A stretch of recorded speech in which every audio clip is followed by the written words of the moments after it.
Bonjour à toutes et à tous, très content de vous retrouver en ce lendemain de trade deadline et on a évidemment beaucoup de choses à dire avec Jacques Monclar. Salut coach. Bonjour, bonsoir à tous, salut Nico.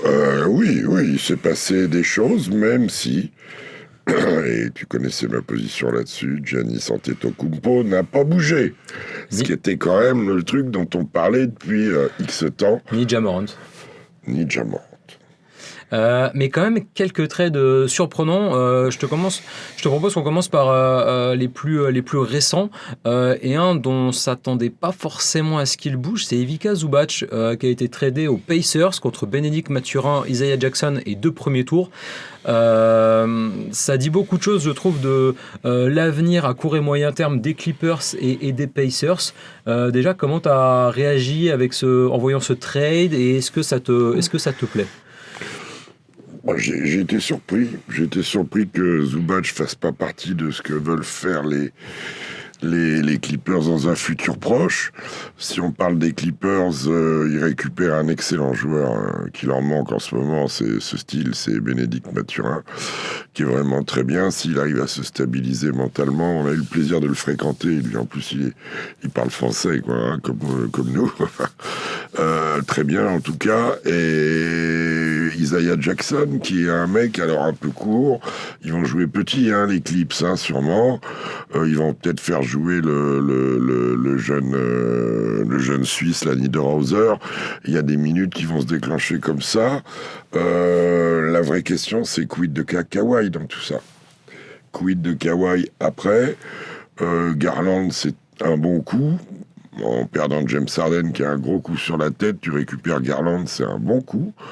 Pourquoi je dis que c'est un coup sur la tête, James Harden? Parce que cette équipe-là, depuis 1 mois et demi, c'est une des 3-4 meilleures de la Ligue, en termes de résultats. Alors, je veux bien qu'il y ait le calendrier, mais il y a des victoires probantes. Et que d'un coup, tu as un joueur qui se dit j'ai plus de chances de gagner une bague avec Cleveland qu'avec les Clippers dans mon temps de carrière à venir. Ou de signer mon extension aussi avec la nouvelle équipe. Enfin, bon, oui. Ça rentre, je pense, en ligne de compte. Bien sûr, mais enfin, ils courent pas après l'argent, ils courent vraiment après une bague aussi. Il arrive un moment, ils veulent être respectés parce que c'est leur principe, même. Mais ils courent après la bague, là, quand même. Il court après la bague. Mec, ça fait 4 fois ou 5 fois qu'il demande de trade. Il a été tradé 4 fois sur les 6 dernières saisons, je crois. Je crois qu'il a fait 5 demandes de trade, il a été tradé 4 fois. Et surtout, il est souvent tradé à la trade deadline, en milieu de saison, pas l'été, quoi. Après, c'est un mec qui s'adapte à tout. Hein. C'est un talent supérieur. Je suis curieux. Est-ce que honnêtement, maintenant, on peut pas dire que Cleveland a le meilleur backcourt a priori de la ligue? Pas loin. Hein. En termes de talent pur, oui. En termes de compatibilité générale, globale, c'est moins certain. Mais ça, c'est un truc. Bon. C'est un truc. Les grands joueurs, quand ils le veulent, arrivent toujours à jouer ensemble. Oui, il y a plein d'exemples qui montrent J'ai que bien dit, ça quand marche. Ils le veulent. Ça marche. Mais même quand ils le veulent, parfois, je pense que Lillard et Giannis voulaient jouer ensemble et ça a pas fonctionné pour plusieurs raisons, notamment la blessure de Dame qui a tout brisé, mais ça fonctionnait pas vraiment. Non, mais il faut laisser du temps. Plus tu restes longtemps dans une franchise, et c'était le cas de Damian Lillard, plus c'est difficile de transposer ce que tu as vécu ailleurs. C'est une adaptation, ça peut prendre une saison, hein, et puis après, ça roule. Au bout d'un moment, avec la bonne volonté. Mais la preuve que Giannis, c'est pas facile à bouger. Donc, après, maintenant, lui, il dit que c'est les autres qui vont venir à lui. Donc, voilà. Attends, pour terminer sur les Pacers, est-ce que, déjà, au-delà peut-être du style de jeu qui va être à revoir la saison prochaine avec Zubac, sur peut-être un jeu plus lent pour une équipe qui jouait très rapidement la saison passée, notamment, est-ce que, franchement, si Haliburton revient bien, tu rajoutes ta Zubac, Siakam, Nembhard, Nesmith, peut-être un très haut choix à la draft. Imaginons que les Pacers, c'est un choix entre 1 et 4. Cette année, en plus, il y aura des bons joueurs. Cette année, sur les 3 premières positions, tu as des très bons joueurs. Même après, il va y en avoir. Ça veut dire qu'Indiana, la prochaine, est potentiellement un candidat au... moi, j'aurais dit, candidat peut-être même au final NBA à l'Est, tu vois. Ouais, mais tout dépendra de l'état de santé d'Haliburton et de son niveau général. Mais il y en a d'autres qui sont constants quand même. Les Knicks sont une bonne équipe. Je te rappelle que Boston a fait un joli coup et qu'il y aura le retour aussi de Jason Tatum à un moment ou à un autre. Oui, Indiana fera partie des 4-5 playoffables, quoi. Après, Détroit sera là, Cleveland va être là, la conférence Est, là, d'un coup d'un seul, un mec comme James Harden, ça te renforce une conférence. Clairement. Peut-être qu'Orlando se mettra à jouer au basket aussi, au bout d'un moment. On peut penser, quoi. Je veux dire, il y a des équipes de là à trouver Indiana. Alors, Haliburton, c'est une usine à basket, attention, hein, ça va être très bien. Nembhard, je suis d'accord avec tout ce que tu dis, Siakam. Voilà, Zubac, t'as pas besoin de jouer plus lentement, c'est un coureur, Zubac.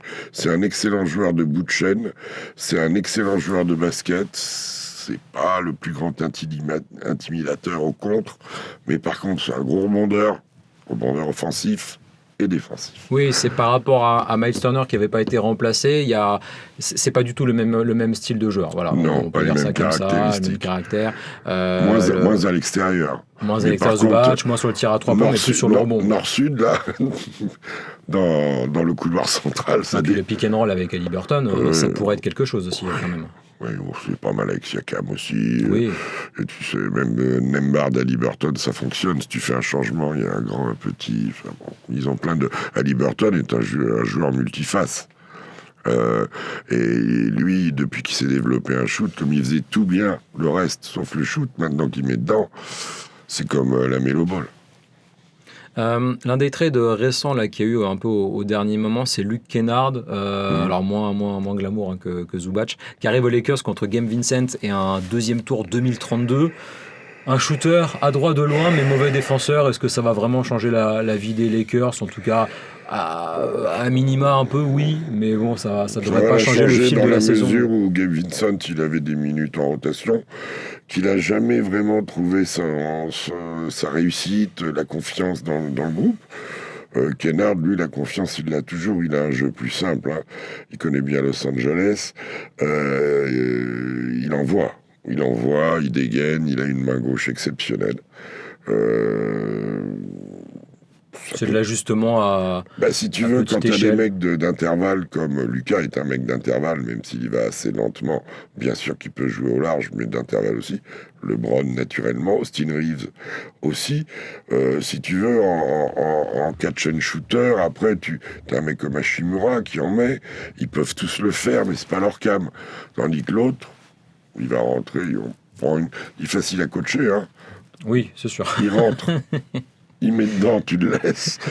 Ouais, mais ça renforce pas le côté défensif. Voilà, on reste toujours sur ce côté un peu unidimensionnel des joueurs de Lakers qui sont soit bons d'un côté du terrain, soit de l'autre, mais rarement des deux quand même dans cet effectif, je trouve. On est aussi exigeants, ce sont des gars qui savent un peu tout faire, mais il y a des choses qu'ils font très très bien.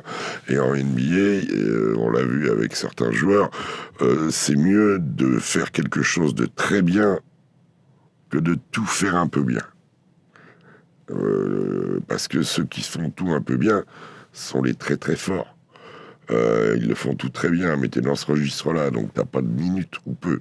Si t'es un gros défenseur, si t'es un gros shooter, regarde comment s'est fait sa place Sidi Sissoko, le Spencer Jones de Denver, enfin c'est les rôles.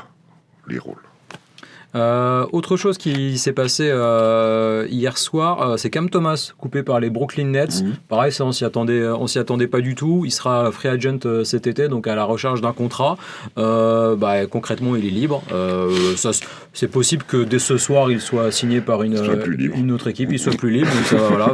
C'est pour ça qu'on le dit au début du podcast, parce que ça il y a un petit transfert aussi, Alvarado. Ah mais attends, on va en parler. Tu vas en parler, bien sûr. Je sais que tu veux parler d'Alvarado. Comme tu parlais de Brooklyn, je me suis dit, il va traverser la rivière. Orlando, Houston, des équipes comme ça qui pourraient être intéressées par Cam Thomas. Moi, je le verrais bien au Magic pour apporter un peu de folie offensive à une équipe qui en manque beaucoup. Et puis Houston, pourquoi pas. Ça se marcherait peut-être un peu sur les pieds avec Rich Shepard en sortie de banc, mais je trouve que les Rockets pourraient avoir besoin d'un pétard comme ça. Rien à voir. Il faut mais dans le rôle de joueur scoreur de sortie de banc. Rich Shepard n'est plus aussi efficace qu'il l'a été pendant 1 mois et demi, 2 mois. Un match comme hier, où ils perdent, ils se font cueillir, il n'est pas là, il n'est pas présent. Oui, Houston, ce serait un bon renfort, je trouve, parce que Puis si tu te souviens, tu dois pouvoir retrouver des quotes assez proches de Kevin Durant pendant longtemps. Et notamment pendant le passage au Nets, s'il l'avait pris un peu sous son aile, c'est un mec qui est un peu un pétard ambulant, Cam Thomas, donc il va falloir le canaliser. Et je verrais bien Udoka être capable de faire ça, hein, quand on a eu Dylan Brooks et compagnie. C'est qu'on est compétent en la matière. Et mentoré un peu par Kevin Durant, ça leur ferait du bien. Ils ont besoin de profondeur de scoreurs.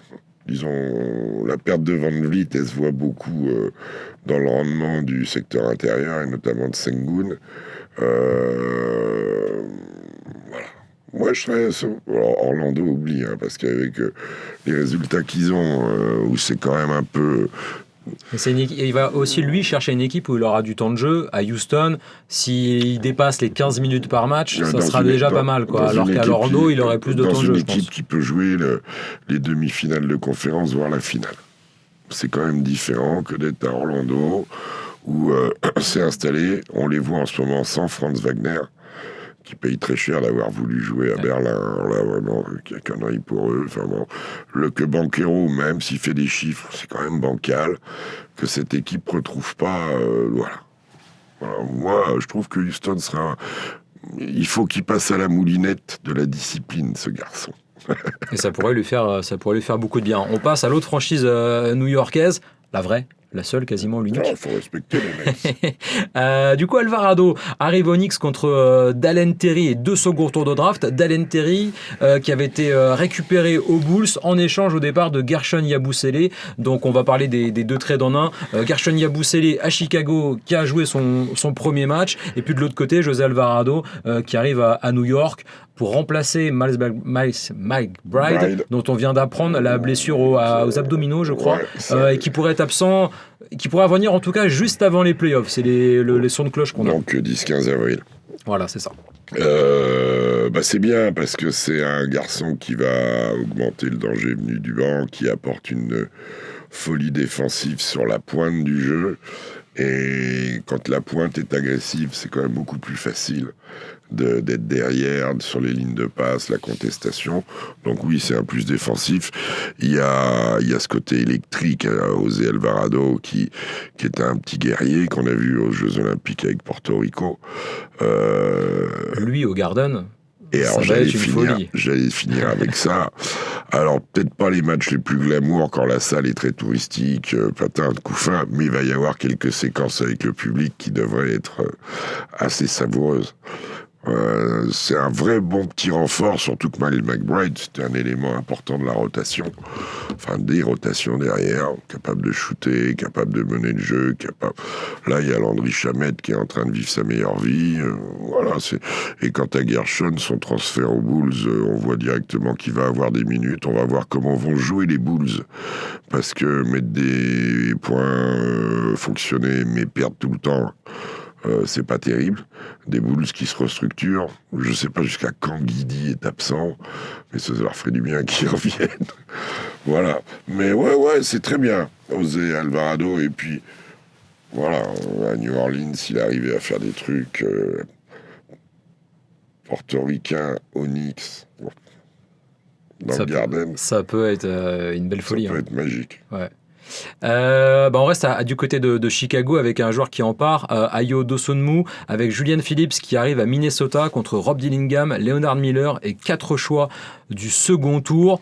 Minnesota qui tient peut-être le remplaçant de Nickel Alexander-Walker avec 6 mois de retard, qui se renforce en tout cas sur la ligne arrière, avoir un joueur en sortie de banc qui puisse apporter à 3 points de la défense, un peu mener le jeu, mais toute proportion gardée. Qui... Moins meneur que Nickel Alexander-Walker, mais oui, c'est un bon renfort. On s'y attendait pas trop non plus. Celui-là, on s'attendait pas parce que Minnesota récupère Dosunmu. On s'attendait à un départ de l'arrière des Bulls, mais peut-être pas à Minneapolis. On n'a pas, une fois que les gars étaient sur Giannis, on n'a pas regardé trop autour, et eux, ils avaient en réserve au cas où. Voilà, il était sur une deuxième liste. De toute façon, ceux qui ont donné le signal, ce sont les Warriors. Quand Porzingis est allé là-bas, on a compris. Hein. Voilà, Kristaps Porzingis qui est arrivé aux Warriors contre Jonathan Kuminga et Buddy Hield. À savoir que Porzingis, il est free agent cet été. Et que, dans l'autre sens, pour du côté d'Atlanta, Kuminga qui arrive sur le poste de Zachary Rizaché. C'est pas forcément une bonne nouvelle pour le français. En tout cas, c'est de la concurrence. Même Buddy Hield dans un autre style, plus petit, mais effectivement, c'est des wings. Qu'est-ce que tu veux que je te dise où va Atlanta? Que fait Atlanta? Merde. Ah, c'est tout. non. D'autre à dire. Moi, je comprends rien à Atlanta. Ça fait un moment. Je comprends rien à ce qu'ils font. On verra. Qu'est-ce que tu veux que je te dise Ils mettent des points. Les tauliers, Alexander Walker, Dyson Daniels. Okungu, je trouve pas que ça soit suffisant. Et Jalen Johnson, qui est absolument monumental cette année, mais qui est pas, qui emmène pas les mecs avec lui. Et surtout, cette équipe-là, elle défend mal. Donc, on verra. Mais bon. Moi, je crois beaucoup en l'avenir de Kuminga avec des minutes plus importantes. J'ai hâte de voir quand même le duo Jalen Johnson-Kuminga fonctionner ensemble. Kuminga, voir ce que ça peut donner. J'ai aucun doute sur sa capacité à exploser le cercle, à faire des trucs. Est-ce que Quinn Snyder va beaucoup jouer en small ball? On verra tout ça. Tu sais, après, il faut que ça fitte. Buddy Hield, souvenez-vous, dans le run des Warriors l'année dernière, il avait donné des bonnes séquences. Cette année, il a eu moins de 2 minutes. Mais Kuminga, c'est un excellent joueur. Tout est mental chez lui. Pour moi, le vrai problème, c'est qu'il soit heureux, qu'il joue, et on verra. Mais il peut faire beaucoup de choses. Je pense que c'est un joueur qui vaut facile 20 points de moyenne, tu vois. Hawks, voire plus, vu le style de jeu de Atlanta, ça peut décoller très haut. Style de jeu. Arrête. Non, des mecs pourtant, Trae Young est parti, mais bon, bref. Mais tu vas me dire que je me répète, mais... Nicolas Alexander Walker joue beaucoup, comme faisait Trae Young, mais en shootant, d'où les stats. Dyson Daniels fait son truc. Maintenant, avec Vit Krejci, Zachary, Buddy Hield... Krejci est parti. Il est parti. Il est parti. Alors, je sais plus où, mais il est parti il y a plusieurs jours déjà, en début de semaine. Mais je sais plus où il est parti. Krejci, on se disait ça allait donner plus de minutes justement à Zach. Et en fait, pas du tout avec l'arrivée de... Il est parti où Krejci, il est parti à Portland. Voilà, mais on n'est pas prévu trop de l'évoquer parce qu'il y a quand même beaucoup de choses à dire. Avec notamment, on passe à quoi? Anthony Davis à Washington. Qu'est-ce que ça t'inspire, tout ça, cette reconstruction un peu bizarre quand même des Wizards qui récupèrent Jaden Hardy, D'Angelo Russell et Dante Exum. Tout le monde ne va pas rester contre Chris Middleton, Al Johnson, Malaki Branham, Marvin Bagley, The Third, et puis des tours de draft. Tout de suite, à une époque, on croyait en Marvin Bagley quand il est arrivé à Sacramento. Il était où à la draft? Il était quoi, 2-3 à la draft? 3, je crois, 2-3. Ils ont récupéré un shooter, le petit Hardy, quand il fait des passes, il neige. Oui, quand tu lui donnes le ballon, tu le revois pas, Jaden Hardy. Et Dante Exum, qui a eu des bons moments avec les Mavs, qui doit retrouver un niveau. Alors, Anthony Davis, c'est un formidable joueur quand il joue, quoi. C'est ce que je te dis. Et puis, des deux côtés, le mec est actif, il a l'air sympa. Moi, je suis un peu triste pour lui depuis ce trade où il se fait évacuer des Lakers, comme il l'a dit, c'était assez... Je crois que ça a été supprimé. Il dit j'ai été accueilli dans un endroit, mis dehors d'un endroit, on m'accueille en me disant que on est là pour moi, et un an après, bingo. C'est un peu tristouné pour lui, quand même. Maintenant, le projet de Washington, il existe à terme. La seule question que je me pose, c'est est-ce qu'ils vont pas trop vite? Oui, c'est une superbe épine dorsale, pardon. Trae Young, Anthony Davis. Est-ce qu'autour, ils ont déjà maturé pour aller directement dans le top 6 d'une conférence Est qui va être renforcée, comme on le verra. Quand on fera le bilan pour l'année prochaine, on dira « Oula, l'Est s'est renforcé ». Oui, c'est bien. C'est un peu le même poste qu'Alex, ça. La compatibilité entre les deux, pour le coup, elle est vraiment à démontrer. Je trouve pas du tout qu'Anthony Davis soit Alexandre Sarr compatible. En vieillissant, il est de plus en plus 5. Et en se développant dans le jeu, dans les attitudes, la capacité à défendre au large, Alex peut se d'orienter vers un poste 4 aussi. Ouais, mais moi, Lexar, j'ai envie de le voir 5 à terme en NBA et pas 4, tu vois. Je trouve qu'en 5, il va falloir mettre un peu de viande encore. Ouais, mais c'est justement pour ça que les Wizards avaient du temps pour développer Alex. C'est pour ça que je te dis, est-ce qu'ils vont pas trop vite? Et ils vont vite. Et est-ce qu'ils y vont surtout avec les bons joueurs? Parce que Anthony Davis, avec son contrat qui va être à plus de 60 millions de dollars sur la dernière année, 64 je crois, plus Trae Young, qu'est-ce que tu vas viser avec ça en fait? Le play-in? Bah déjà, quand t'es dernier ou avant-dernier, ils sont tous à égalité. Bah oui, tu vas... Oui, mais si c'est pour monter de 3 places et puis rester dans la zone Chicago Bulls ou Atlanta Hawks, oui, non, mais tu veux, ou Miami de ces dernières années... Là, il faut toujours passer quand même. C'est bien rare de passer comme l'a fait Houston, comme l'a fait Détroit en 2 ans, de aller tout de suite à la tête de la conférence. Non, Anthony Davis, Trae Young, c'est une belle... Alex est un joueur maintenant qui compte dans la ligue. Sur l'aile, ils ont plein de talents, donc Bilal, le petit Kishon George. Non, il y a des joueurs en ce moment. T'as même Kispert qui met des... Non, il est parti, lui. Il est parti, c'est Bob Carrington. Ouais, tout à fait. Qui est pas mal. Ouais, qui fait des trucs, ouais. Il y a des joueurs, je voulais juste qu'on revienne vite fait sur l'arrivée de Darius Garland aux Clippers. Un joueur qui a souvent des problèmes de blessures. Est-ce que tu n'as pas été étonné quand même que Kawhi ne parte pas hier soir quand tu as vu le trade de Zubac? Là, je reviens sur le début, mais quand on voit le trade de Zubac, est-ce que c'est pas étonnant que Kawhi Leonard reste finalement? Parce que on est un peu sur deux timelines différentes avec l'arrivée de Garland et Kawhi qui est quand même assez âgé maintenant. Tu fais partir Zubac. Il est assez âgé. Ouais, il a 35 ans, je crois, au moins Kawhi. Tu crois? Ah oui, oui. Ouais, je vais te dire ça tout de suite. Plus jeune, 32, 33. 34, il a 35 cet été, à la fin juin. C'est quand même assez surprenant tout ça. Ouais. Parce que tu restes dans un entre-deux en fait, en gardant Kawhi, parce que tu as un très bon joueur, mais avec qui ça ne te permettra pas d'aller gagner à l'Ouest.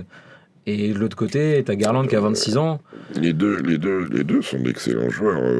Garland, je te répète ce que j'ai dit, quand tu perds James Harden sur le marché, Garland, c'est quasiment le premier choix. Non, moi, je pense il est flou leur contrat, là. Il y a peut-être des choses qui peuvent pas être faites en ce moment. Ah oui, effectivement, oui, c'est vrai que j'avais oublié ça. Il y a toute l'enquête autour de Kawhi. D'ailleurs, qu'on a quand même bien mis sous le tapis. On n'en entend plus du tout parler. Il n'y a plus aucune info qui sort. On y va mardi, je te dirai. Si t'as une exclue, soulève le tapis. Ouais. Soulève le tapis, prends un aspirateur pour bien nettoyer la poussière en dessous, parce qu'à mon avis, il y en a pas mal quand même. Ouais. Et ça, oui, ça a peut-être empêché effectivement un départ de Kawhi. Mais du coup, pourquoi bouger Zubac tout de suite? Enfin bref, c'est un peu bizarre le travail de Lawrence Frank. Là, oui, ça fait un moment déjà. Oui, ça fait un moment, c'est vrai, tout à fait. Qu'est-ce qu'on a d'autre à aborder? T'en as commencé à en parler tout à l'heure, Boston, avec Nikola Vucevic qui arrive, Anthony Simons qui part dans l'autre sens, Vucevic qui sera free agent cet été, est-ce qu'il sera re-signé par Boston avant peut-être d'être rééchangé, est-ce qu'il sera conservé avec le retour de Tatum la saison prochaine de sûr? On s'attendait pas forcément à ce qu'un profil comme Vucevic arrive aux Celtics. Moi, j'aurais plus vu un protecteur de cercle, rebondeur, tu vois, un joueur avec de la verticalité. Ils l'ont. Oui, tu vas me parler de Neemias Queta, mais qui est encore un peu tendre, un peu. Frustre. Tu es un peu sévère. Regarde-le bien. Je le trouve en énorme progrès. Moi, je trouve que dans la lignée alors fordienne, Nico Vucevic est moins défenseur, moins leader de tout un tas de choses, mais très présent dans le jeu, efficace au shoot externe, et surtout en bout de chaîne, et le jeu de passe de Boston est plutôt bon. Comme il y a des shooters au large, en général, il y a de la place dedans. Gros joueur de post-up, malin en rebond offensif, puis un super mec. Dans le schéma bostonien, je sais pas s'il restera ou quoi, mais a priori, il y a tous les outils, en sachant que c'est pas un intimidateur en défense, bon rebondeur défensif aussi, et c'est pas le meilleur défenseur du monde. Mais enfin, quand tu portes le maillot vert, en général, ça élève au Garden, avec tout ça. Alors, Tatum ou pas Tatum, belle équipe. Belle équipe, et je trouve qu'il sort quand même légèrement renforcé. Moi, j'aime bien l'idée que Peyton Pritchard reparte sur le banc pour récupérer le rôle de 6e homme qui lui allait vraiment très bien. Tu changes quand même le 5 de départ en cours de saison. Fernie Simon, c'est un excellent joueur. Hein. C'est vraiment un mec qui met des points, lui, qui a du jump, qui a l'air... Mais bon, il y a des joueurs à son poste à Boston et dans l'académie de jeu, ils étaient plus installés. Et on savait qu'il était de passage de toute façon. Ils avaient refusé de prendre Niko Vucevic et ils l'ont repris après. Il y a eu une histoire pour passer encore avec leurs histoires de apron. Mais là, ils sont passés sous quasiment toutes les taxes de Boston. Ils ont fait des économies. Je me rends compte que j'ai oublié de préciser quelque chose sur Gershon. Il a a priori sacrifié sa player option pour la saison prochaine. Ouais. Pour permettre son trade à Chicago, c'est-à-dire que il est free agent à la fin de la saison. En termes de détermination et de courage, on est habitué avec. Là, c'est peut-être pas une première dans l'histoire de la NBA, mais enfin, il n'y a pas dû en avoir beaucoup des joueurs qui s'asseyaient sur le player option pour signer un contrat, enfin avoir un trade. D'où l'importance pour Gershon comme pour Chicago de bien finir la saison, pour Gershon à Chicago, parce que Chicago, ils finiront pas bien la saison. Ils n'ont pas intérêt à gagner, en tout cas, même si moi, ça m'énerve considérablement, et les fans qui payent des season tickets, trop tankés, tuent la passion aussi, ça devient une nannerie au bout d'un moment, et c'est de l'irrespect pour les fans qui payent. Ça, on me l'enlèvera pas de la tête.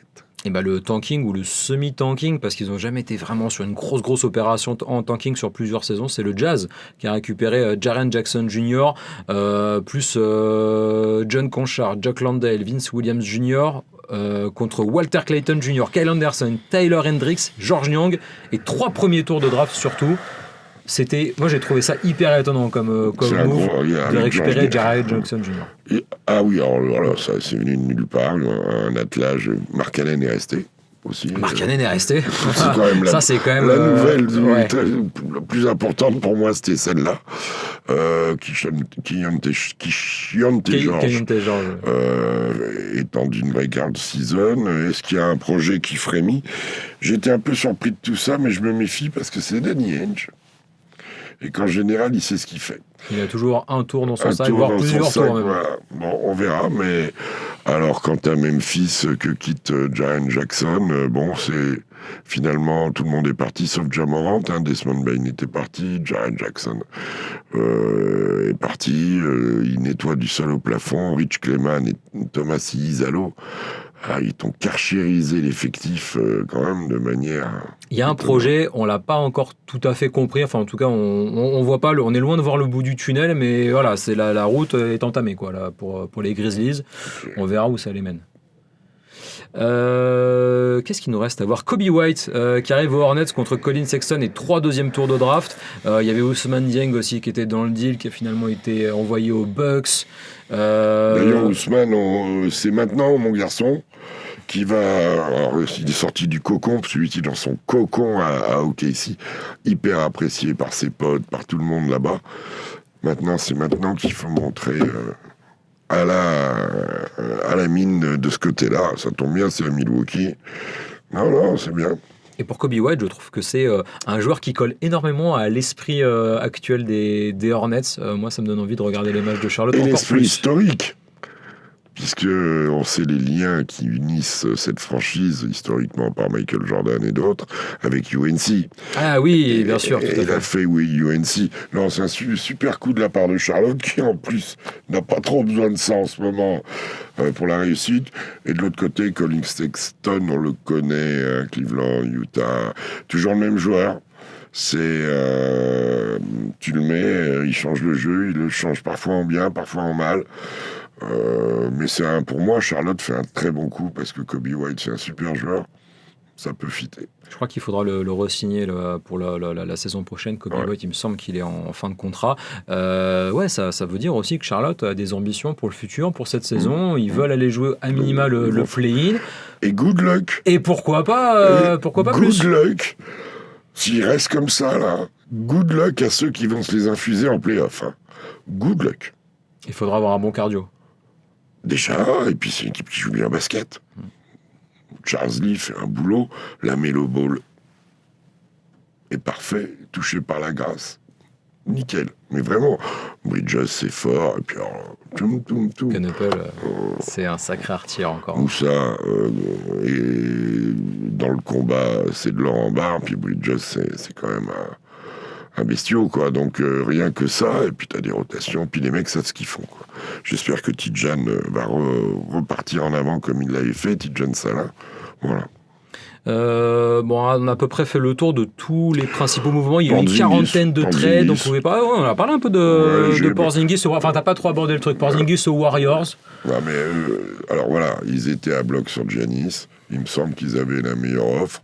Miami aussi est resté au bord de la rivière. On va en parler après des gagnants et des perdants de la trade deadline. Mais peut-être qu'il y en a un des deux, et je pense en l'occurrence sur l'été, plus à Miami qu'aux Warriors, sera là cet été, et que Giannis, sans demander à vouloir partir lui-même, la situation, l'évidence, après, il rejouera peut-être avant la fin de saison, et Giannis Antetokounmpo, ça a une valeur terrible.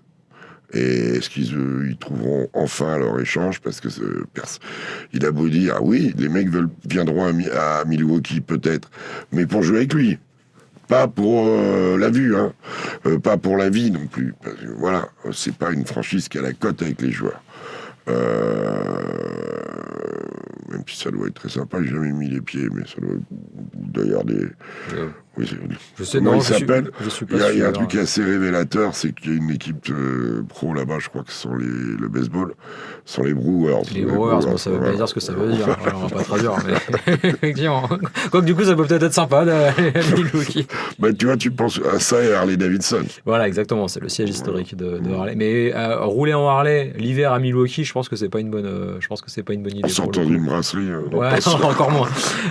Bon, alors du coup, ça nous amène à la question globale qu'on est obligé de se poser. Qui sont les gagnants et les perdants de cette trade deadline? Moi, j'ai évidemment les Pacers en tête. Ce move pour Zubac me plaît beaucoup. J'aime aussi pas mal l'idée de voir Yabusele aux Bulls, même si c'est pas vraiment, c'est une addition à peut-être à très court terme. Et puis c'est une question de contexte quand même. Et Nico. De contexte aussi, oui. Parce que quand tu apprends que Harden demande à être tradé, tu penses que les Clippers sont nazes, fini. Quand tu récupères Garland, vraiment, 10 ans de moins fort, bien sûr. L'autre, c'est un monstre. 2 fois All-Star quand même, Garland. 10 ans de moins. Je trouve qu'ils sont quand même gagnants dans la mesure où ils prennent le coup de bâton, je veux partir. Voilà. Ils ont vraiment... Et après, c'est peut-être ça qui leur a provoqué, ok, vous jouez à ce jeu-là, allez, on nettoie... alors on peut être d'accord pour dire que Indiana et les Clippers sont gagnants Indiana, de cette trade deadline. Washington, même si ça interpelle... Attends. Tu préfères les voir comme ça ou comme ils étaient il y a 2 mois? Mais le problème, c'est que pour moi, tu vas nulle part avec Anthony Davis. Avec le contrat de Davis, c'est aberrant. Ouais, écoutez, et Dallas, presque... Moi, je trouve que Dallas est un gagnant de cette trade deadline parce qu'ils ont réussi à échanger Anthony Davis, à se débarrasser d'Anthony Davis. Ils peuvent rappeler Nico Harrison. Rappeler Nico Harrison. Non, mais je te jure que c'est une aubaine pour les Mavericks d'avoir réussi à faire partir Anthony Davis. C'est un miracle pour moi. Et de pouvoir faire la reconstruction, c'est dur pour Anthony Davis. Ah, mais oui, pour lui, c'est très dur. Enfin, après, c'est très dur. Bon, il va quand même être payé 64 millions, 58, 60, 64 millions de dollars. Mais... Ça va. Ouais, enfin bon. Alors après, on paye peut-être plus d'impôts à Washington que dans le Texas. Il restera peut-être moins, je sais pas. Je sais pas, pas sûr. Pas sûr. Non, au Texas, tu payes rien. Arrête. Ah bon? Ah bah oui. J'ai jamais vu que au Texas, mais je le sais. J'ai jamais travaillé au Texas. T'auras gagné encore plus de sous. Et les perdants, alors? Qui te semble avoir... un peu les Warriors. Même si l'état d'esprit sera là, un peu les Warriors, complètement Miami, qui était dans la course. Le joli petit coup d'OKC avec... on n'a pas parlé avec Jaren McCain. Le joli petit coup, mine de rien. Moi, je suis étonné que les Raptors aient pas bougé, aient rien tenté. Alors, de là à dire qu'ils sont perdants, de ne pas avoir changé une équipe qui gagne beaucoup de matchs, peut-être pas, mais c'est, je sais pas, Ils sont pas mal avec des joueurs blessés, hein, Potel est blessé et tout. Moi, les Pistons n'ont pas les bougé. Knicks, si, ils ont récupéré Kevin Huerter, pardon. oui, Kevin Huerter. Bon, pareil, c'est vraiment du micro, justement. Les Knicks, avec Alvarado, c'est difficile quand t'es premier ou deuxième de détruire une saison comme ça. Encore une fois, ton groupe comprendrait pas. Ton public, tu joues quelque chose. Toutes ces histoires de tanking, et puis la folie des trades, il n'y aura pas chaque année un Luka Doncic qui bouge ce calibre de joueur qui bouge à l'intercept. Enfin, moi, je crois plus au changement. Vous le savez, je ne veux pas faire le malin. Je vous avais dit, Giannis, pour moi, c'est un transfert d'été. Ils ont quand même, on a eu un moment où Draymond Green était en train de dire mon temps avec les Warriors est fini. Ça c'est fou ça quand même. Quand il repense, tu te dis. Et le mec il le prenait pas mal. Alors il se serait sûrement revenu d'une manière ou d'une autre après la saison prochaine. Et tout d'un coup tout s'arrête. Voilà. Il n'y aura pas des trades de Luka toutes les années. On a eu une deadline mine de rien très active par rapport à certaines années. Il y a eu beaucoup de mouvements et quand même des gros noms qui ont bougé. Jaren Jackson Jr., c'est quand même un joueur qui a été DPOY, quoi. Oui, All-Star. C'est surtout, je crois, l'apparition de projets de développement à des endroits sur un moyen long terme. Moyen terme, je pense à, j'espère pour eux, Washington. Long terme, on peut penser à Dallas, on peut penser à moyen terme les Clips. Ouais, le Jazz. Les Hornets. Eux déjà. Plus court terme peut-être, Charlotte. Pour moyen terme. Minnesota aussi, moi j'ai l'addition de Sonmou, c'est quand même bien. Je sais pas si ça leur permettra de franchir le dernier petit step, mais c'est une équipe qui va être. C'est pareil. C'est un super joueur en plus. Il reste sur 2 runs en finale de conférence. Ils se donnent les moyens d'y retourner, quoi. Ils l'ont dans la tête en plus. Voilà. Et sûrement dans les pattes quand tu vois les Lakers, performances cette saison de Minnesota, c'est une équipe. Le meilleur trade quand même de la semaine sont les Lakers qui l'ont fait avec le retour de Austin Reeves. Oui, mais alors voilà, ils sont perdants, enfin ils sont un peu perdants parce que de l'autre côté ils perdent Luka dans le même temps. C'est souvent comme ça d'ailleurs. Tu perds Luka, tu récupères Austin. On n'a pas de nouvelles encore sur l'état de la cuisse de Luka Doncic. Ouais. On verra. Mais par contre, Austin Reeves très fort pour le retour. Après, c'est souvent comme ça quand tu reviens de blessure. Ouais. Les 2-3 premiers matchs, ça marche très fort. C'est après que c'est plus difficile dans l'enchaînement des rencontres. D'un mec qui vient de loin et ce qu'il réalise est absolument. Oui, il rate la sélection All-Star cette année avec sa blessure, mais sinon il y était. Mais le mec joue au basket. Et les changements de rythme de Austin Reeves, moi c'est ce qui m'impressionne le plus. Il est lent, il est rapide, tu sais pas trop, puis il accélère et tu le suis plus en fait. Ouais. Il est gaulé comme toi. Moi, il est un peu plus costaud. Attends, hier j'étais à l'Adidas Arena, je l'avais peut-être déjà vu d'aussi près, Nando De Colo. En fait, sur un NBA, je me souviens de lui, tu le regardais, c'était quasiment le plus frêle sur le terrain. En fait, l'équipe, c'est une montagne, c'est une montagne au bord du parquet. Tu prêches un convaincu. Ah ouais. Horton Tucker. Ouais.